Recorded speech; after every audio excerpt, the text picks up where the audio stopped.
Omar tanya, kamu ngomel-ngomel ke Nabi? Ya biasa kami ngomel-ngomel, kan kami istrinya ngomel-ngomel, biasa begitu. Seandainya aku ambil apa yang kamu katakan, lalu aku ceburkan ke air laut, niscaya semua air laut itu akan keruh dan bau busuk karena kata-katamu itu. Kalau kita menegur istri, ya kita jangan langsung di mukanya ditampar, jangan mukanya melotot kita, ya jangan sampai kita melotot mata kita kepada istri kita. Ar-Rahman 'allamal Qur'an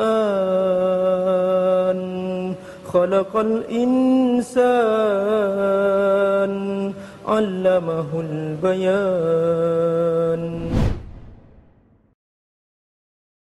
Ini benar, saya sedikit menambahkan. Jadi tergambar dari ayat Quran, nanti kalau kita belajar lebih dalam lagi dalam Al-Quran, kita akan menemukan bahwa Allah menyikapi Rasulullah pun juga dengan akhlak, ya, tidak dengan merendahkan. Sekalipun Allah menegur Rasulullah SAW, Allah tidak menyebut namanya langsung, dan Allah juga menggunakan dhamir yang tidak langsung kamu, enggak. Ada juga seperti itu. Jadi misalnya dalam surat Tahrim Allah tidak menyebut ya Muhammad, enggak, tapi Allah panggil ya ayuhan nabi. Tapi Allah masih Allah muliakan kenabiannya. Di sini Allah juga tidak mengatakan bahwa abasta ya Muhammad, kamu bermuka masawat, enggak, tapi Allah menyebutkan abasa pakai dhamir huwa. Jadi ini juga cara Allah menegur dengan lemah lembut. Artinya apa? Kalau kita menegur istri, ya kita jangan langsung di mukanya ditampar, jangan mukanya melotot kita, ya jangan sampai kita melotot mata kita kepada istri kita. Jangan seperti itu. Jadi Nabi pernah menegur Aisyah radhiyallahu anha.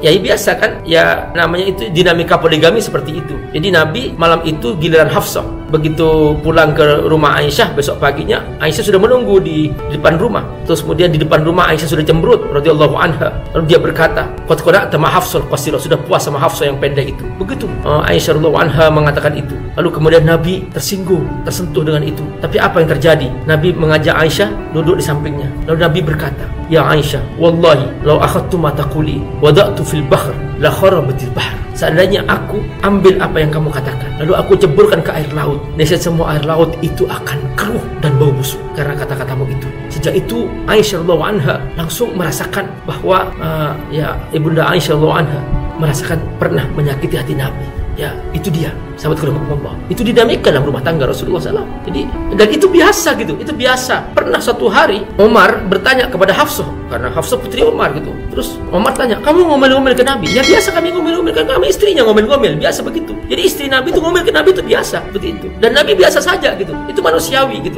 Nah, jadi tergambar bahwa suasana di rumah itu juga ada seperti itu. Tapi ya namanya keluarga, kan namanya keluarga. Tapi Nabi yang menarik apa? Cara menegurnya. Cara menegurnya Nabi luar biasa. Jadi tidak langsung di mukanya, nggak langsung menampar, tapi dia memberikan bahwa tuh kata-katamu itu tadi, kalau aku ambil dan aku ceburkan ke laut, semua laut akan busuk dan basi karena perkataan itu. Langsung Aisyah tidak pernah mengulangi lagi setelah itu. Nah ini, jadi menggunakan bahasa perumpamaan, ya. Nanti kalau misalnya tiba-tiba istri kita cemberut, misalnya diajak jalan-jalan keluar rumah, itu pandang bulan purnama, indah banget ya, karena dia nggak cemberut gitu, misalnya gitu kan. Nah seperti itu kita cara menegur istri kita, ya. Semoga Allah berkahi teman-teman. Allah barik fikum.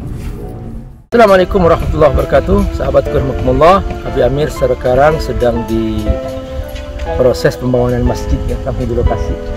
Nah ini bagian basement, ini bagian basementnya. Nanti di lantai 2-nya langsung ke pelataran masjidnya. Nah ini membutuhkan, karena ini diperkirakan memuat sampai 4.000 santri, 4.000 jemaah. Jadi insya Allah cukup besar biayanya. Sahabat Allah, teruskan berinfak, berbagi untuk pembangunan masjid Fat Al-Hakim di pesantren Fat Darut Tafsir, dan mudah-mudahan semua yang Bapak Ibu infakkan, sedekahkan, wakafkan, Allah akan ganti 700 kali lipat seperti Allah janjikan. Man bana masjidan faqad bana baitan fil jannah. Siapa yang membangun masjid maka dia telah membangun rumah di surga.